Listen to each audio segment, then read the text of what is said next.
This podcast is sponsored by valleygivesback.org.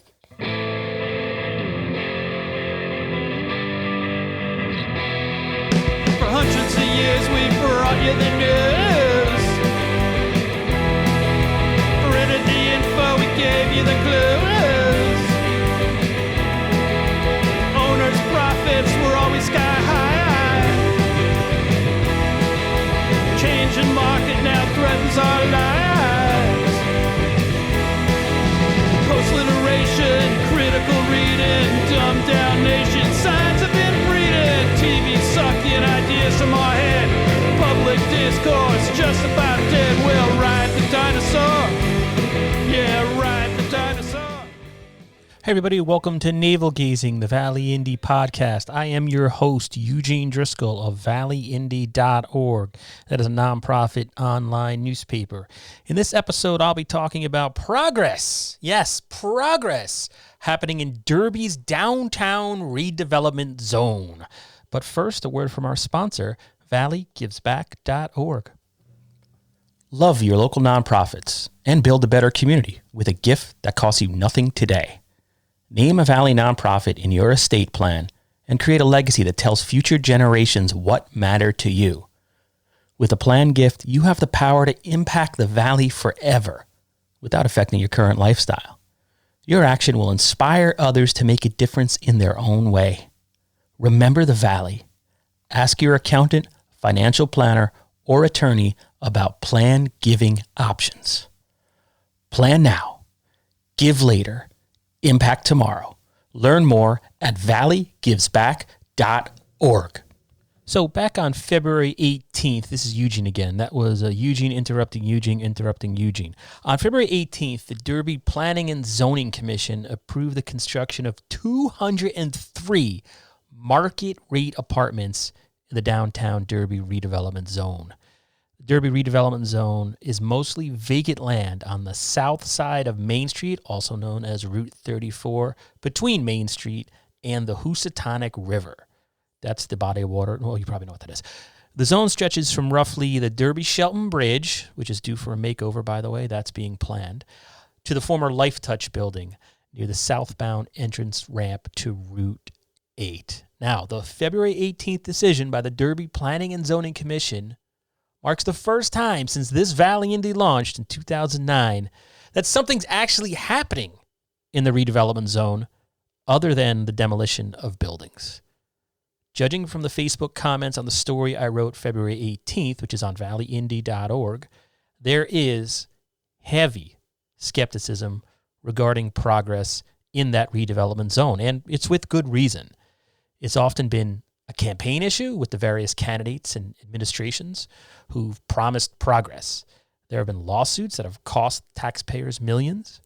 There have been development companies with pretty pictures and promises, none of which happen. So what's different this time? This time there's a local landowner with skin in the game. The LLC that put forth this development plan that was approved is a partnership between the Lepore brothers, they're builders out of West Hartford, and Jenna and Chris Beretta, who own 23 Factory Street, where this is to be built since 2009. They operate Beretta Enterprises there at the location right now. That's a residential and commercial landscaping company, on that property. And that business will remain open, but Jenna told me after that meeting it's going to move somewhere else. So this isn't a development company coming from across the country to sort of kick the tires and present a conceptual plan to residents without actually owning anything. This is locally owned business partnering with a Connecticut builder to put something there. Not on the whole redevelopment zone, not through the entire thing, but a part of it. Now, there were people on the valleyindy.org comments section when I published this story, again, February 18th, saying things like, well, wait until they see the scrapyard they'll be living next to, wait until they smell the sewer plant and all that stuff, because that sort of surrounds it. But I assume the developer knows what they're getting into, considering they own the land right now and operate a business there. They understand what the lay of the land is. Regarding the scrapyard that's behind this property right on the river. The city is in talks with the owner, I've been told several times. And the other thing going on here, I think, we've seen, and this was brought up at the February 18th meeting, of which I'm going to play clips. We've seen across the river, Shelton's redone its downtown just in the short time or 11 years the Valley Indy's been around with apartments, market rate apartments. And they have the same view. They're not next to the scrapyard, but it's looking out there. They look over the river at the scrapyard. The Shelton wastewater plant is also nearby. So I'm not sure that is the stumbling block that people may portray sometimes in the Facebook or Valley Indy comment section. Maybe it is, though. We'll see. I mean, hey, this plan is sort of contingent upon the state making Route 34 happen, the widening project that seems to be, sometimes it seems like it's in some type of DOT bureaucracy purgatory. But this obviously is connected to that. But they're planning to start construction, do it along the same time as the state does their thing. But anyway, enough of me blabbing. I thought I would just take a few minutes in this episode to play some of the clips. So it's not me talking. This isn't necessarily my opinion. I'm just relaying what I heard, but I can actually give you primary source information by playing clips of people who spoke at the February 18th meeting. There was a public hearing on this plan, which was then approved by the P&Z.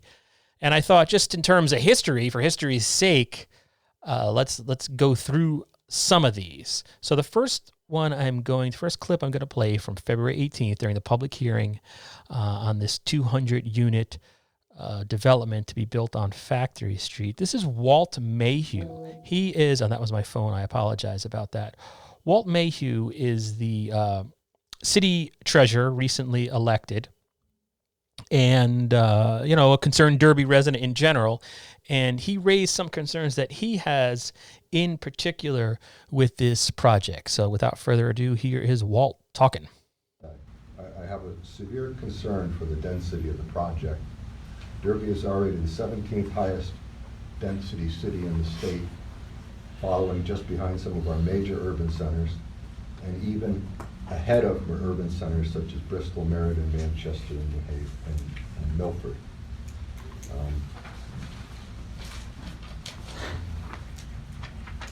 I'm concerned with the use of the parking as well. Most condominiums, which is what I equate this to, usually have at least 2 for the dwelling, plus visitors parking. Again, with the density idea, the impact on the housing market to put in 200 housing units to a market that since 2008 has struggled to recover.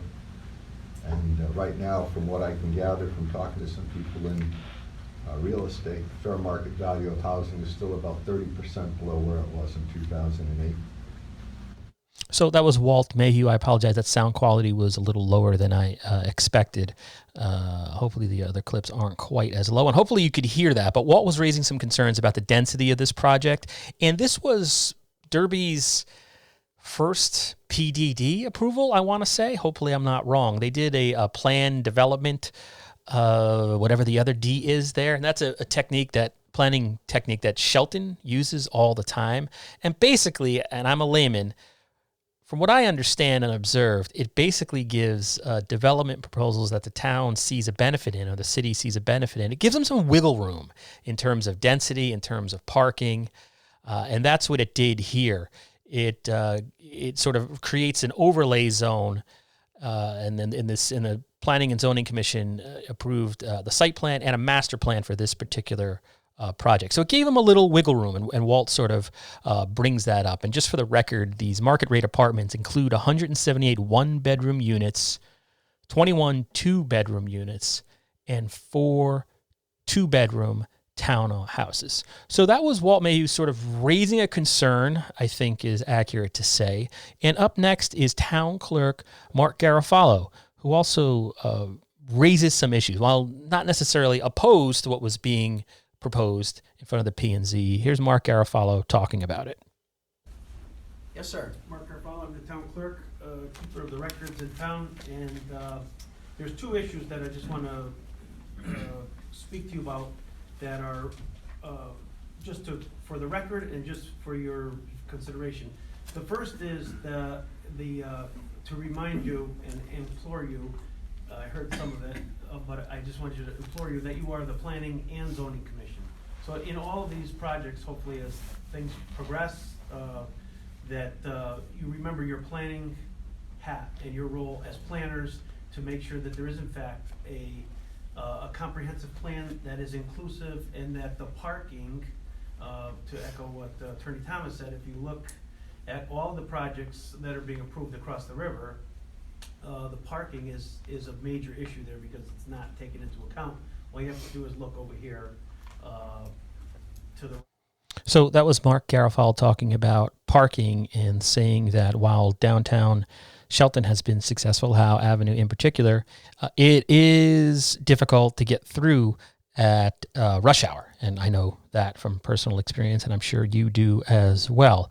Of course, the counter argument to that may be that, and I don't think Mark was actually, like I said, he wasn't advocating against it, but there's really nothing there now in the redevelopment zone in general. So here's Carmen DeCenzo. He is former Board of Alderman.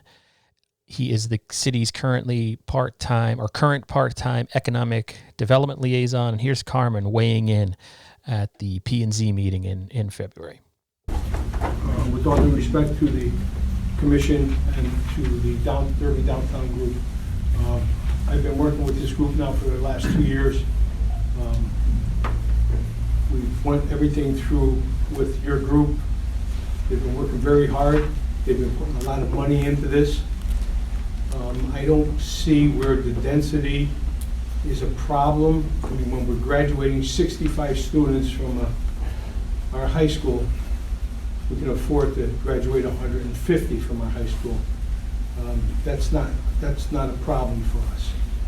The problem for us is tax base. We're trying to raise tax base. We're trying to develop our downtown. We've been waiting for this for 25 years.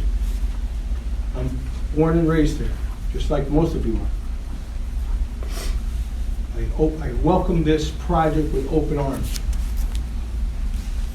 And I just hope it passes tonight, because it's been a long time coming, and this group has worked very hard to get it to this point. Thank you. Thank you, Carmen. So that was Carmen DeCenzo, the city's economic development liaison, talking about this proposal, which, I've reported on Derby now since 2009, and I've sat through 3 administrations dealing with the downtown redevelopment, first in the form of Derby Redevelopment Authority, I think it was. And one of those members was Glenn Stevens. He's also on the Derby P&Z. So Glenn is a guy that has seen it all. And in some of his comments about this particular proposal, it's almost like he's seen enough to know he's seen too much. But he voted in favor of this plan, as I believe it was unanimous by the P&Z. It was something that was endorsed by Mayor Zekin, his chief of staff, Andrew Backlick, Carmen DeCenzo, as you just heard. But here's Glenn Stevens. I thought he provided an interesting perspective as someone who has been dealing with this piece of property for a long time, as has Ted Estwan, the chairman of the Derby P&Z. But I included the voices of Ted Estwan and Andrew Backlick in the story I wrote. So I'm trying to include voices that I didn't include then. If you want to go back and read my story, it's valleyindy.org. Just search Derby approves 200 apartments. Okay, here's Glenn Stevens. Thank you. Any other comments from commissioners? Yes, Glenn.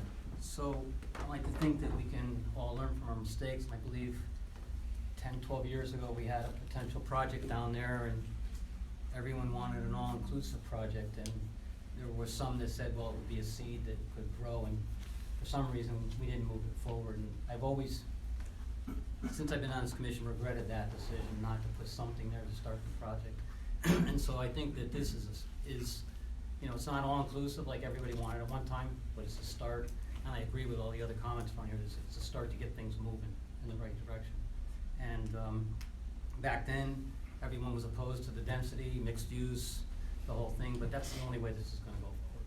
And we've known that for 15, 20 years now, and we just haven't moved forward on it.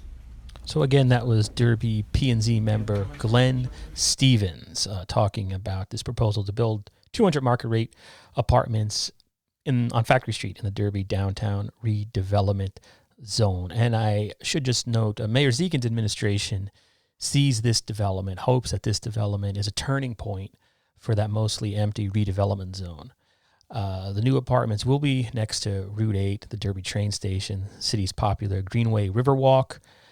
There are also plans, as I mentioned earlier, to refurbish the Derby-Shelton Bridge. In a statement to the Valley Indy after the meeting, Zekin said, "We view this project as the first of many dominoes to fall in the transit-oriented redevelopment of our downtown.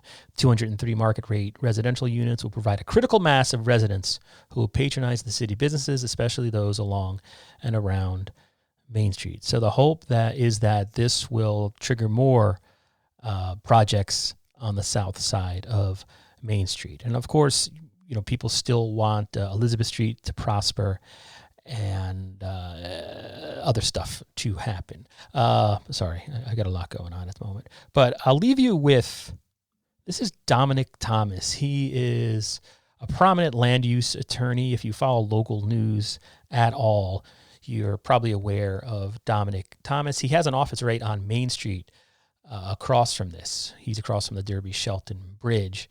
And he had nothing to do, he didn't represent the developer in this particular project, but he did speak in support of it at the Derby P&Z meeting February, whatever day it was. So let me see if I can cue up Dominic Thomas's statement here. Okay, here we go. Here's Dominic.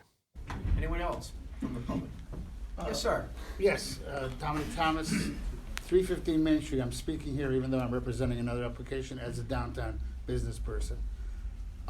Just briefly, you can look across the river. There are reports upon reports upon reports, actual reports indicating the number of school children that come out of apartments. And for those of you that have been confronted with the Rutgers study, which is grossly conservative and is being revised, the actual reports that most school children coming out of 1 and 2 bedroom apartments is substantially less. So that's a fallacy. And of course, it also is based on the phoniest number in this country, which is the cost to educate a child, which obviously, as we know, as the enrollment crashes down, that number goes up because it's got a lot of hard costs in it. The other thing is, as far as density goes,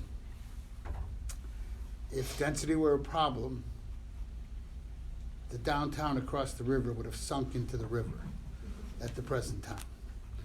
And I will tell you this, having gone through the last couple of projects over there, most of the apartments that are over there are 100%, 90 to 100% rented. And the developers are actually going back in for more apartments in the downtown areas. So I, as a downtown business person, it is what is needed. And the most important thing is that these apartments will be located within a trip, a fall, and a roll of the train station and the bus stations. So they are what is truly transportation-oriented development, not some of the phony stuff we see some other places. Yes, so this is not phony, according to Dominic Thomas, in terms of being a true transit-oriented development, which is sometimes, as somebody who sits through a lot of these meetings for the last, in all 20, 21 years, places all over Connecticut and New York, that's sometimes a buzzword. You can't have transit-oriented development if the trains don't service or don't provide any service. But they're talking about improving that in Derby. We'll see if that happens to the extent we all hope. But there's Route 8 right there and 34. It is in a decent location. So anyway, I just thought I would share those clips from the meeting. I did think it was an important meeting. I don't know if it's getting the attention it deserves, just in terms of they've been talking about this for so long. And I know it long predates the existence of the Valley Indy, but it was some genuinely positive news, hopefully. So a best of luck to the developers, and let's see what happens in Derby. Well, see you next time. For hundreds of years we've brought you the news. Printed the info, we gave you the clues. Owners' profits were always sky high. our lives. Post-literation, critical reading, dumbed down nation, signs have been breeding, TV sucking ideas from our head, public discourse just about dead. We'll ride the dinosaur, yeah, ride the dinosaur. Our readers are